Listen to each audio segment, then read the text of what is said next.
안녕하세요. 2026년 2월 9일 태국 뉴스입니다. 8일 태국 총선이 치러졌습니다. 비공식 개표 결과 품자이타이당이 지역구에서 178석을 확보하며 가장 많은 의석을 차지했습니다.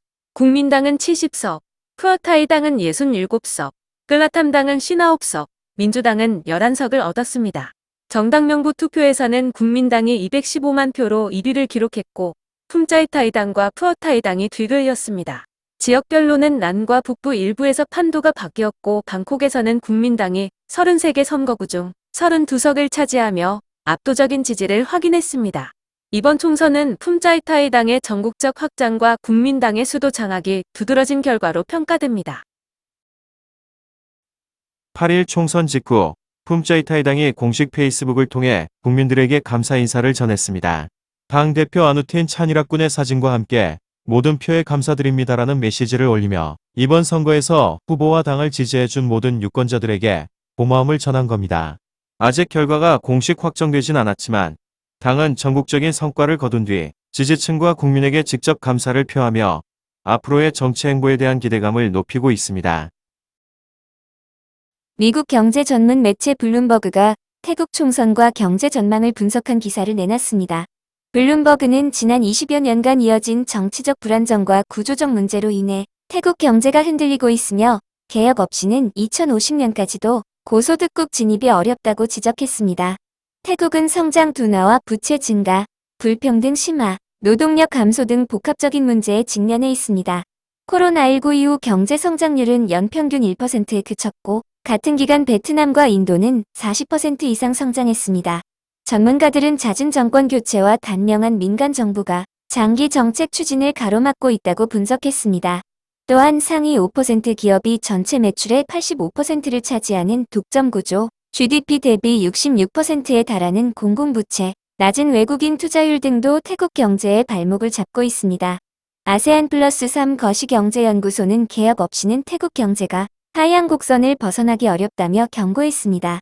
블룸버그는 이번 총선 결과와 관계없이 정치적 안정과 구조적 개혁이 뒤따르지 않는다면 태국은 2037년 목표는 물론 2050년까지도 고소득국 진입이 요원하다고 결론지었습니다.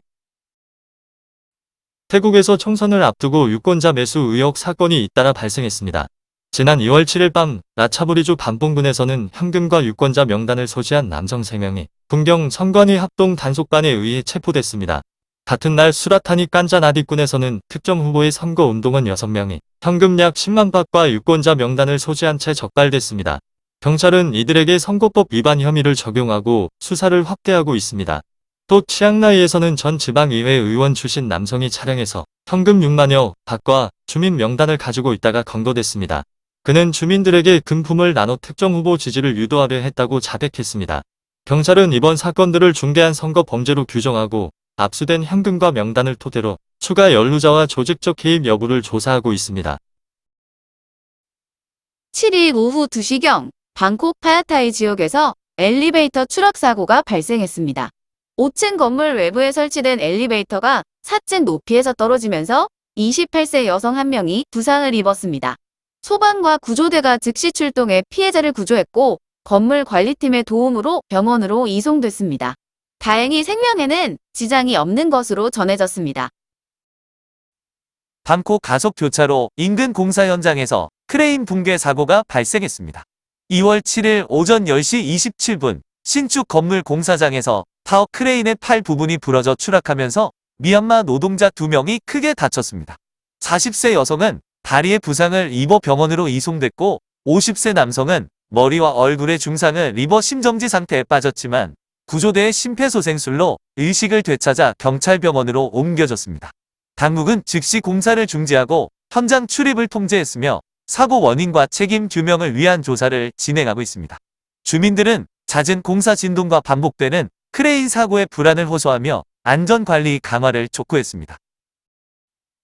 푸켓바똥 지역에서 외국인 관광객이 충격을 받아 숨지는 사건이 발생했습니다. 2월 7일 오후 5시 47분경 한 호텔 맞은편 도로에서 이라크 국적의 24세 남성이 오토바이를 닦던 중 괴한의 충격을 받았습니다.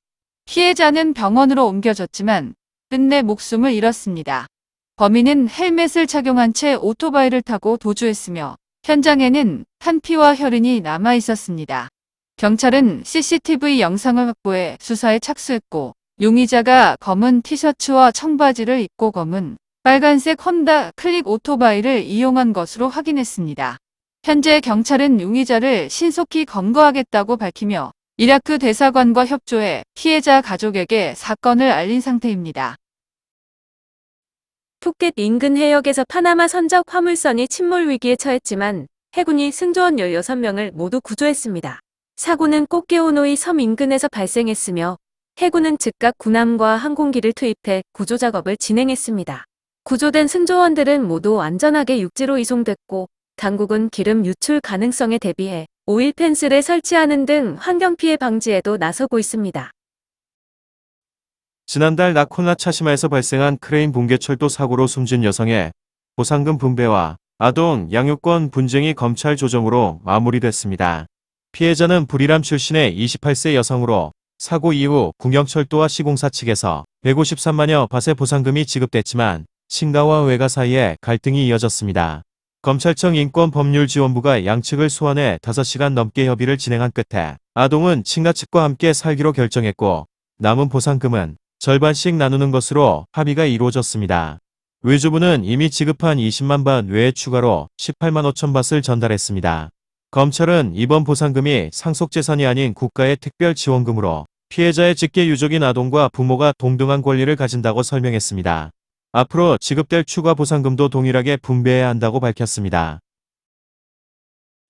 태국에서 귀여운 영상이 화제가 되고 있습니다. 지난 2월 8일 나콘사와 나기아우 지역의 교차로에서 신호를 기다리던 코끼리 2마리가 옆에 멈춰선 사탕수수 트럭을 향해 긴 코를 뻗어 사탕수수를 꺼내 먹는 모습이 포착됐습니다. 영상 속 코끼리들은 차분히 기다리다가 마치 신호등 앞 뷔페처럼 여유롭게 사탕수수를 즐겼고 일본 네티즌들은 낭만적인 점심시간이라며 즐거워했습니다. 해당 영상은 빠르게 공유되며 많은 사람들의 웃음을 자아냈고 태국 특유의 일상 속 유머와 따뜻한 시선을 보여주는 사례로 회자되고 있습니다. 태국 총선이 끝난 뒤 투표함과 선거용품이 공개되며 온라인에서 논란이 되고 있습니다. 일부 네티즌들은 종이 재질의 투표함과 플라스틱 바구니가 설치된 모습을 보고 20박 가게 같다며 풍자했고 예산은 70억인데 장비는 너무 단출하다는 지적도 이어졌습니다. 영상과 사진은 빠르게 공유되며 밈처럼 확산됐고 학교 회장 선거 같다는 댓글까지 달리며 웃음을 자아냈습니다.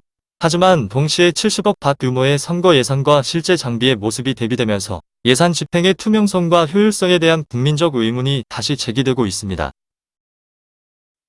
총선을 앞두고 선거관리위원회가 투표소 복장에 대해 주의를 당부했습니다. 축구 유니폼이나 숫자가 새겨진 스포츠 의류를 착용하고 투표소에 들어갈 경우 특정 후보나 정당을 암시하는 행위로 해석돼 선거법 위반이 될 수 있다는 겁니다. 법에 따르면 선거 전날 오후 6시부터 선거 종료 시까지는 어떤 형태의 홍보나 광고도 금지되며 위반 시 최대 6개월의 징역형이나 벌금형에 처해질 수 있습니다. 실제로 과거 선거에서는 숫자가 새겨진 티셔츠를 벗고 투표하도록 지시한 사례도 있었습니다. 선관위는 후보 번호나 정당 로고가 들어간 의류는 위험할 수 있다며 무늬 없는 단색 티셔츠처럼 안전한 복장을 권고했습니다.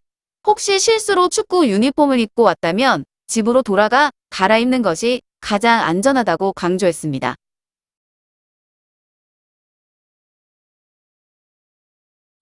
오늘도 시청해주셔서 감사합니다.